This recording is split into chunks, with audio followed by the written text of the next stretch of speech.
There are certain departures in this sport that arrive with sirens, and there are certain departures that arrive with a quiet statement posted on a Tuesday afternoon, thousands of miles from where anyone with a microphone happens to be standing. This was the second kind. Koshigaya Alphas confirmed that Kai Sotto's contract would expire at the end of the 2025-26 season, and with that one sentence, a 2-year chapter of one of the most closely watched careers in Asian basketball came to a close. I think back to 1996, to Patrick Ewing standing at a podium in New York, knowing his time with one franchise was ending even before the words were said aloud. There is always a moment before the announcement where everyone already knows, and then there is the announcement itself, which somehow still lands like news. That is where we are with Sotto. 22 years old. 7 feet 3 inches tall. A player who has spent his entire adult life being asked to be the answer to a question the Philippines has been asking since James Naismith's game first crossed the Pacific. Can this basketball-mad nation ever produce a big man who plays on the world's biggest stages? Understand what Koshigaya was for him. It was not simply a paycheck in a mid-tier Japanese league. It was rehabilitation, literally and figuratively. A place he arrived in 2024, already carrying the weight of unmet expectations from stops in Australia and the American G.League system, and a place that, in January of 2025, very nearly took the rest of his prime away from him entirely. A torn ACL. For a 7-footer, that is not an injury, it is a referendum on the rest of the career. Bill Walton never fully escaped what his body did to him. Yao Ming's final seasons were a slow negotiation with his own skeleton. When a big man tears his ACL at 21, every scout in every organization quietly recalculates the odds.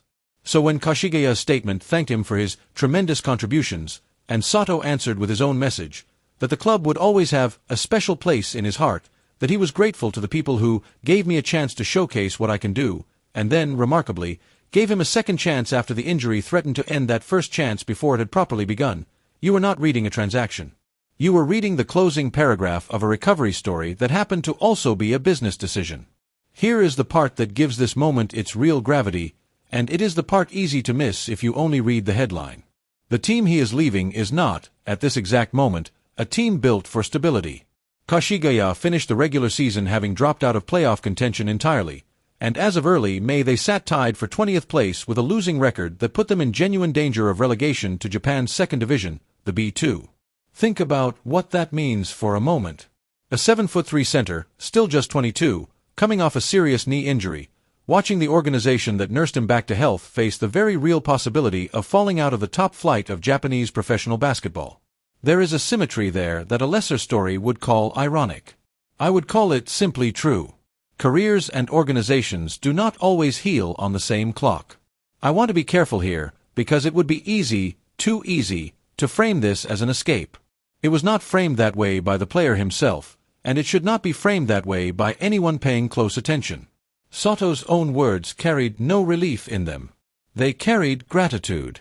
Koshigaya will always have a special place in my heart, he said, and then admitted what every departing athlete eventually admits when the cameras have mostly moved on: the future is still uncertain where I'll go.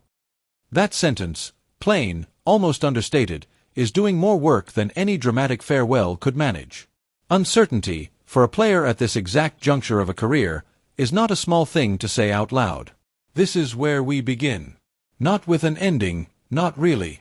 With a hinge point.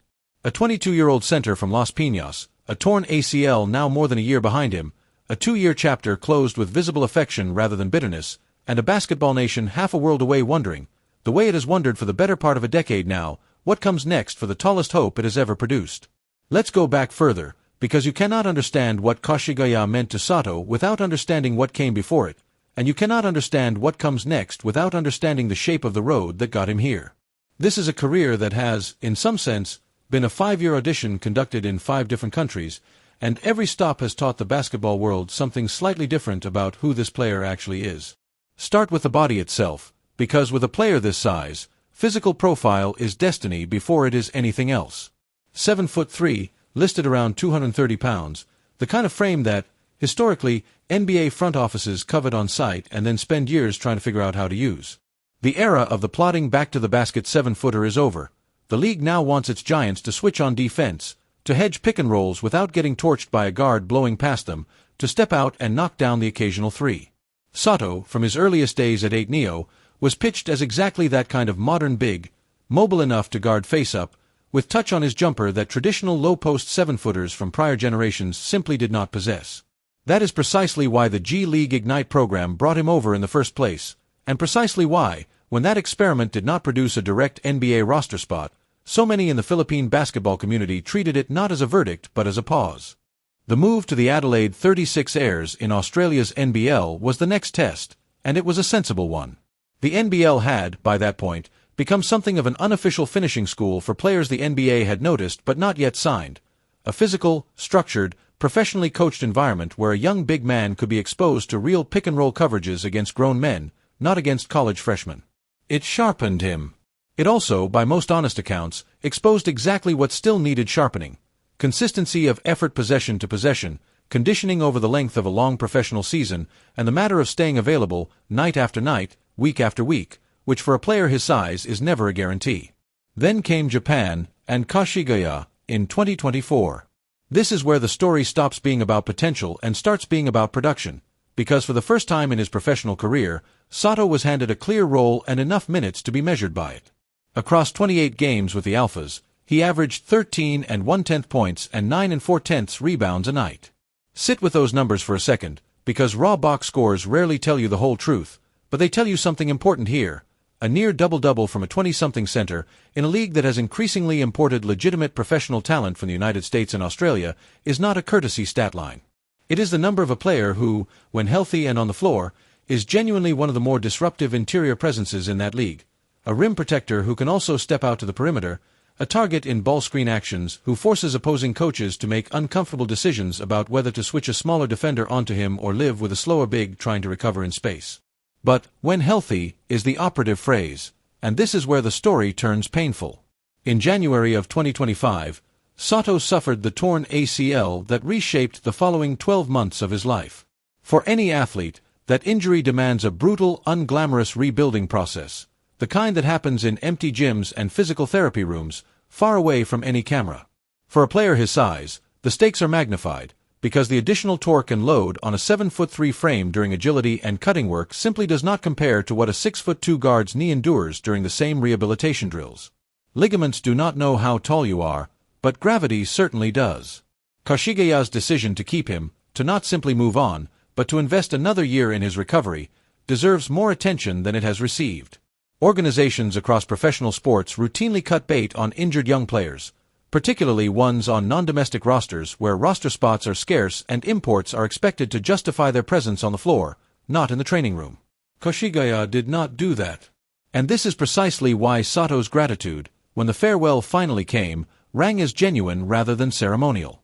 He specifically thanked club officials by name, Uehara-san, Ryuzo-san, for giving me another chance after I got a mid-season ACL injury and offering me to come back another year. That is not boilerplate. That is a player naming the specific human beings who chose to bet on him when the easier, cheaper decision would have been to let him go. The recovery itself produced one of the more quietly difficult subplots of the past 18 months, and it involves the one jersey that means more to Sotto than any club uniform: the national colors of Gilas Pilipinas. In February of this year, as Gilas prepared for a window of the FIBA World Cup Asian qualifiers, Koshigaya's own head coach made the call that Sotto would not be released to join the national program. The reasoning, according to a statement from the club, was blunt and protective. He wanted Sotto to focus on his recovery and on rebuilding rhythm with his club team rather than risk aggravating the injury on international duty.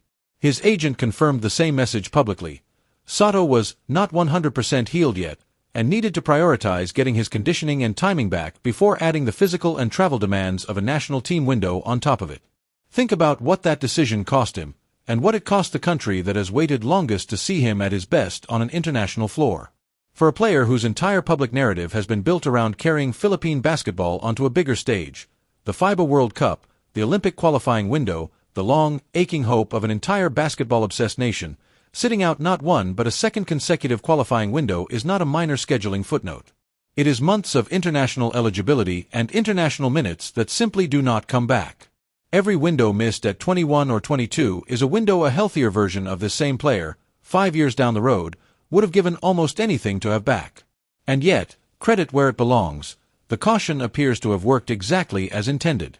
Sotto did return to Koshigaya's lineup, and by mid-February local reporting described the anxious, held-breath atmosphere around his first minutes back on the floor after the injury. Supporters watching a wrong step, a rolled ankle in an early game back, and then exhaling when he shook it off and kept playing. That is what a genuine comeback looks like from the inside. Not a triumphant highlight reel. A community collectively flinching at every awkward landing for weeks afterward. Now place all of that against the darker backdrop of what was happening to the team around him. Even as Sotto worked his way back into form, Koshigaya was sliding toward the bottom of the standings. By mid-April they carried a record of 17 wins against 35 losses, precariously tied for 20th place with only a handful of games remaining, and reporting at the time noted that his camp was already quietly exploring contingency options in case the Alphas were relegated to the B2 division. That detail matters enormously for understanding the timeline of this exit, because it tells you the writing on this particular wall was visible months before the official announcement. This was not a sudden divorce. It was a slow-motion recognition, on both sides, that the version of Koshigaya capable of housing Sotto's ambitions at the top level of Japanese basketball might simply not exist by the time next season arrived. By the time the Alphas made the expiration of his contract official in mid-May and placed him on the league's free agency list, the news carried the particular flavor of an ending that had been anticipated, discussed, and quietly prepared for by everyone close to the situation, even if the wider public reaction still treated it, understandably, as a jolt. So where does a 22-year-old, 7'3" Filipino center with a repaired knee, a near double-double stat line to his name, and a national federation still hungry for his availability actually go from here? The honest answer is that the field remains wider than it might for most players in his position, precisely because of what he represents. Within Japan itself, other B.League clubs, ones not fighting off relegation, have every reason to be interested. A 22-year-old who has already proven he can produce 13-9 against professional competition, who has already absorbed the culture shock of relocating to Japan once and therefore carries none of the adjustment risk a fresh import would, is not a speculative asset. He is a known quantity with theoretical upside still ahead of him, assuming the knee continues to hold. There is also renewed chatter, reported locally, about other paths entirely. An NBA Summer League look, a run through the American college system via the NCAA, or, perhaps most symbolically resonant of all, a future entry into the PBA draft back home, where multiple teams have long signaled they would welcome him whenever he chooses to come. Each of those routes carries a different kind of risk and a different kind of reward. Summer League offers exposure to NBA evaluators, but almost no guarantee of a contract on the other side. The NCAA route, at this stage of his career and given the professional mileage already on his body, seems the least likely, though not impossible. The PBA path is the one that would resonate loudest emotionally back home, the tallest hope in Philippine basketball history finally suiting up in the league that raised the sport's profile domestically in the first place, but it would also, in the eyes of some, represent a narrowing of ambition rather than an expansion of it. What almost nobody around this situation is suggesting, notably, is retreat from professional basketball altogether. Every thread of reporting around this transition treats it as a player in genuine demand weighing genuine options, not a player being quietly pushed out of the sport's upper levels. That distinction is worth holding on to as this story develops. Step back now, and look at the wider shape of what this all means, because a single roster move rarely stays a single roster move for very long, not for a player who carries this much collective hope on his shoulders. The Philippines has been chasing this specific dream since long before Sotto was born.